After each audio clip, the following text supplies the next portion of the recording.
Elə insanlar var ki, onların həyatı, fəaliyyəti elinə, xalqına, vətəninə xidmətə həsr olunur. Müdriklər demişkən, xalq üçün, vətən üçün yaşanan ömür əsl insan ömrüdür. Belə insanların ömrü çətin, mənalı və şərəfli olur. Başı həmişə el içində uca olur. Onlar öz xoşbəxtliyini, saadəti, varlığını vətənə, xalqa ləyaqətlə xidmətdə görür. Belə insanlar öz xalqının, millətinin mənəvi siması, genofondudur desək, səhv etməliyik. Tam məsuliyyət və qürurla deyə bilərik ki, belə insanlardan biri də sözün həqiqi mənasında gözəl insan, Tərtər rayon mərkəzi xəstəxanasının terapevti Nadir Rəhimlidir.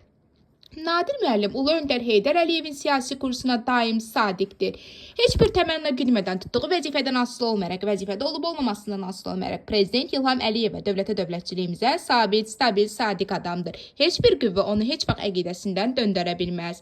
Nadir həkim öz peşəkarlığı, xəstələrə qayğıkeşliyi ilə seçilən insandır. Şərəfli vəzifəyə yiyələnən Nadir həkim bu işin müqəddəsliyini qoruyub saxlayır. Kömək etdiyi hər kəsin rəğbətini qazanan insanlardan da. Saysız hesabsız maddi vəziyyəti yaxşı olmayan ailəyə maddi və mənəvi mənada dəstək olmuşdur. O hər zaman dövlətə dövlətçiliyə, xalqa, millətə, Ulu Öndərin ideyalarına və onun siyasi kursuna sədaqətlə xidmət etmişdir.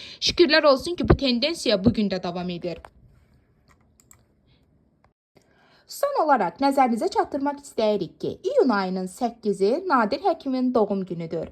Redaksiyamız adından bu münasibətlə Nadir həkimi təbrik edir. Ona gələcək işlərində uğur və müvəffəqiyyətlər, həmçinin yeni nailiyyətlər, uzun ömür, can sağlığı, ailə xoşbəxtliyi arzu edirik. Hər daim var olasınız, əziz Nadir həkim.